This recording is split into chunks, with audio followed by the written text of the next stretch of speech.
अस्सलाम वालेकुम viewers, Bilal Ahmed Kharal, Pakistan property leaders, Bahria town Karachi. आज हम एक नए टॉपिक के साथ एक नई चीज़ के साथ आपकी खिदमत में हाजिर हैं। आज हम डिस्कस करेंगे गवादर को। इससे पहले हमारी जो वीडियोस आपको नज़र आई होंगी वो बैरिया टाउन कराची के हवाले से थी, लेकिन अभी फाइनली PPL ने जो है वो गवादर के बारे में अपने क्लाइंट्स के साथ इंफॉर्मेशन और इन्वेस्टमेंट के हवाले से जो भी चीज़ें हैं उसका आगाज़ कर दिया है। और इस हवाले से जो है वो PPL टीम ने अपने CEO राना अदनान मुदस्सिर साहब के साथ गवादर के विज़िट्स भी किए हैं, उसको एक्सप्लोर किया है कि इंडस्ट्रियल हवाले से, ओपन लैंड के हवाले से, रेजिडेंशियल के हवाले से कौन सी ऐसी जगह हैं जो हमें अपने व्यूअर्स को बतानी चाहिए जहां पे इन्वेस्टमेंट बनती है, long term short term investment के बारे में। और इसी हवाले से हमारा वीडियोज़ का जो एक सिलसिला है वो आज से जारी होगा, जिसके अंदर हम गवादर के बारे में इंफॉर्मेशन शेयर करेंगे। गवादर की अगर हम थोड़ी सी हिस्ट्री में जाते हैं तो 1783 से लेकर 1958 तक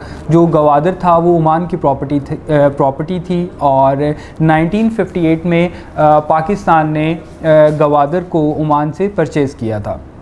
इससे पहले ये एक मछेरों का कस्बा था जो सिर्फ फ़िशिंग वगैरह और इस तरह के मामलात करके अपने रोज़मर्रा के जो भी चीज़ें हैं उनको करते थे। उसके बाद इसकी अफादियत का जब पता चला तो इस पोर्ट को जो था वो इस पे काम शुरू हुआ, इसको एक छोटी पोर्ट बनाया गया और 2007 में इस पोर्ट का जो था वो इफ्तिताह किया गया, जो जनरल मुशर्रफ साहब ने किया था। और इस पोर्ट को दे दिया गया PSA को, सिंगापुर पोर्ट अथॉरिटी को, जो इसकी टेक केयर करती थी। इसमें जो भी मज़ीद चीज़ें दरकार थीं उन पे काम करती थी, लेकिन उनकी पुअर परफॉर्मेंस की वजह से पाकिस्तान ने अपना कॉन्ट्रैक्ट उनके साथ ख़त्म किया और इसको जो था वो चाइना ओवरसीज़ पोर्ट कंपनी जो है उसके अंडर दे दिया गया। और उसके साथ साथ चाइना के लिए बहुत ज़्यादा फ़ायदेमंद थी इसकी लोकेशन और इसकी ओवरऑल जो भी सराउंडिंग बनती थी वो सारी चीज़ें। चाइना ने इसको वन बेल्ट रूट जो उसका एक प्रोजेक्ट चल रहा था उसमें CPEC एक उसकी शाख उसको शामिल किया और उसमें पाकिस्तान के अंदर बहुत से रोड्स, रेलवे ट्रैक्स और पावर प्लांट्स, विंड्स प्लांट्स और कोल प्लांट्स जो थे उसकी इंस्टॉलेशंस के साथ साथ आपकी ऑटोमोबाइल इंडस्ट्रीज़ और दूसरी इंडस्ट्रीज़ जो थी उसका आगाज़ किया। बेसिकली जो गवादर है ये अपनी लोकेशन के एतबार से बहुत ज़्यादा अहमियत रखता है। ये सेंट्रल जंक्शन बनता है आपकी शिपिंग और ऑयल ट्रेड वगैरह के हवाले से। ये डीपेस्ट पोर्ट है। नेचुरली इस पॉइंट के ऊपर अगर हम देखें तो इसकी जो पोर्ट है वहाँ पे एक डिप्रेशन है जो कि नेचुरली यहाँ पे पाया जाता है, जो बहुत ज़्यादा अट्रैक्टिव है। और ये वार्म वाटर की एक पोर्ट है और यहाँ पे अगर इसके हम एरिया की बात करें तो ये अपने एरिया के हवाले से भी बहुत ज़्यादा अहमियत रखती है। अगर हम बाकी मुल्कों में जाते हैं तो वहाँ पे जो है आपका जो बड़े शिप्स होते हैं उनको यहाँ पे पोर्ट पे लंगर अंदाज होने के लिए जो है आगे मदर शिप आ जाता है आगे, ठीक है। छोटे शिप्स के थ्रू बाकी का सामान जो है वो उसको पोर्ट तक लेकर आया जा सकता है, लेकिन यहाँ पे जो बड़े शिप्स हैं वो आके लंगर अंदाज हो सकते हैं और वहाँ से आप पोर्ट पे ही अपनी क्रेन्स के ज़रिए वहाँ से सामान को जो है निकाल सकते हैं। गवादर के अंदर इस टाइम पे जो डेवलपमेंट्स का स्टेटस है, गवादर सिटी के अंदर अगर आप जाते हैं तो जो मेन शाहराहें हैं उनके ऊपर काम कंप्लीट हो चुका है। एक्सप्रेस वे हो गया और इसके अलावा कुछ जो मेन रोड्स हैं जो दूसरे हमें मुल्कों के साथ जो हमारी बाउंड्री के साथ कनेक्ट हो रहे हैं उनके साथ जोड़ते हैं, वो रोड्स का जाल जो है वो बिछाया जा रहा है। और 2021 के अंदर जो है गवादर के जो मेन रोड्स हैं उनका इफ्तिताह कर दिया जाएगा उनकी कंप्लीशन के साथ साथ। तो एक चीज़ मैं यहाँ पे ऐड करना चाहूँगा कि किसी भी जगह पे या किसी भी कारोबार में जो समझदार इन्वेस्टर होते हैं वो तब इन्वेस्टमेंट करते हैं जब मंदी चल रही होती है, क्योंकि अभी ये बेस्ट टाइम है कि हम गवादर के अंदर इन्वेस्टमेंट करें, क्योंकि वहाँ पे अभी अगर हम ओपन लैंड की बात करें तो हमें कराची, लाहौर, इस्लामाबाद की सोसाइटीज़ में 5 मरला का प्लॉट नहीं मिलता जितने में हम वहाँ पे 1 एकड़ जो है वो ख़रीद सकते हैं। यहाँ पे हमारे बहुत से सवालात उठते हैं कि कुछ लोगों ने जिन्होंने आज से 5 साल पहले या 10 साल पहले इन्वेस्टमेंट की थी गवादर में, उनको रिटर्न नहीं मिला। तो मैं यहाँ पे एक चीज़ ऐड करना चाहूँगा कि गवादर का मास्टर प्लान जो है वो सामने आ चुका है, जिसके अंदर 3 फेजेस रखे गए हैं CPEC के हवाले से। फर्स्ट फेज़ जो है वो 2025 तक आपका कंप्लीट होता है, सेकंड फेज़ इसी तरह से चलता है, थर्ड फेज़ जो है ये टोटल तीनों फेजेस कंप्लीट होने तक 2045 तक का टाइम दिया गया है।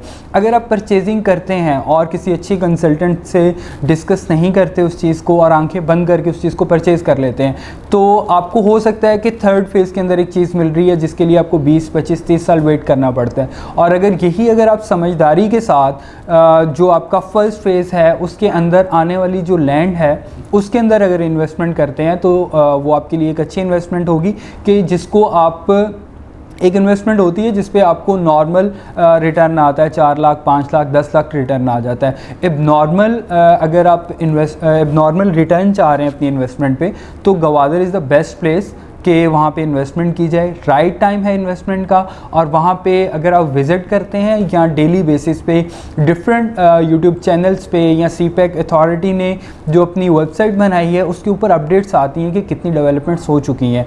तो गवादर के अंदर जो दुनिया का तीसरा बड़ा एयरपोर्ट बनने जा रहा है, ठीक है, 44,000 एकड़ पर मुश्तमिल ये एयरपोर्ट है, और वहाँ पे उसका काम जारी है। 2023 या 22 तक उसका इफ्तिताह कर दिया जाएगा।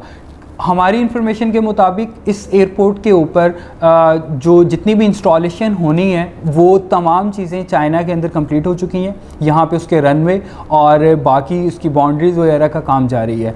तो जैसे ही यहाँ वाला काम कंप्लीट होगा, ये महीनों के अंदर एयरपोर्ट जो है वो खड़ा हो जाएगा, और यहाँ पे इंटरनेशनल ट्रेडिंग, इंटरनेशनल फ़्लाइट्स और तमाम चीज़ें जो हैं वो चलना शुरू हो जाएंगी। इसी तरह से यहाँ पे जो इंडस्ट्रीज़ हैं, मैं एक चीज़ इंडस्ट्रियल एरिया के हवाले से ऐड करना चाहूँगा कि वो लोग जो इंडस्ट्रियल स्टेट के अंदर इन्वेस्टमेंट करना चाह रहे हैं उनको ये बताना चाहूँगा कि वहाँ पे इस टाइम पे ट्रांसफ़र जो है वो बंद है।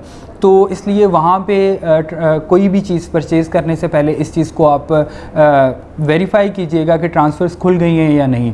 बाकी की जो प्राइवेट लैंड्स हैं जिसको GDA ने कमर्शियल करार दिया है, उनके अंदर आप इन्वेस्टमेंट कर सकते हैं और अपनी चीज़ें जो है वो परचेज़ कर सकते हैं। सेकंड चीज़ कि गवादर के अंदर अगर हम लैंड परचेज़ करते हैं तो हमें क्या गारंटी है कि वो लैंड जो है वो हमारे साथ कोई फ्रॉड नहीं हो रहा। तो GDA की वेबसाइट पर आप चीज़ें चेक कर सकते हैं, ख़ुद GDA से वेरिफिकेशंस कर सकते हैं। और दूसरी चीज़ कि जब हम एक सोसाइटी के अंदर कोई भी लैंड परचेज़ करते हैं तो वहाँ पे हमें जो चीज़ें प्रोवाइड की जाती हैं वो सोसाइटी की ही फाइल्स दी जाती हैं, ना कि वो गवर्नमेंट ऑफ पाकिस्तान की तरफ से हमें कोई डॉक्यूमेंट डिलीवर किया जा रहा होता है। तो यहाँ पर जो ओपन लैंड है वो रजिस्ट्री, इंतकाल वाली, फ़र्द वाली है। 3 चीज़ें जो गवर्नमेंट ऑफ पाकिस्तान की एक पॉलिसी बनाई गई है लैंड के हवाले से, उसके तहत हैं।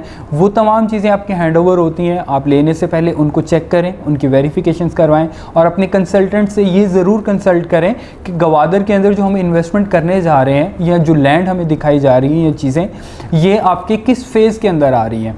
अगर आप शॉर्ट टर्म में खेलना चाह रहे हैं, शॉर्ट टर्म के अंदर कोई चीज़ लेके उसके ऊपर इन्वेस्टमेंट का रिटर्न हासिल करना चाह रहे हैं, तो फ़ेज़ 1 के अंदर जो चीज़ें आ रही हैं उनको आप लें। थोड़ा 10 साल 15 साल का वेट चाहते हैं, सेकंड फेज़ के अंदर चले जाएं, थोड़ी सस्ती चीज़ मिलेगी आपको लेकिन वेट ज़्यादा करना पड़ेगा। इसी तरह से थर्ड फेज़ के अंदर भी आप जा सकते हैं। गवादर के अंदर ओपन लैंड के हवाले से अगर हम बात करें तो हमें 5 लाख से लेके 2 करोड़, 3 करोड़, 25 लाख, 30 लाख, 4 करोड़ इस तरह से जो है वो एकड़ मिल जाता है।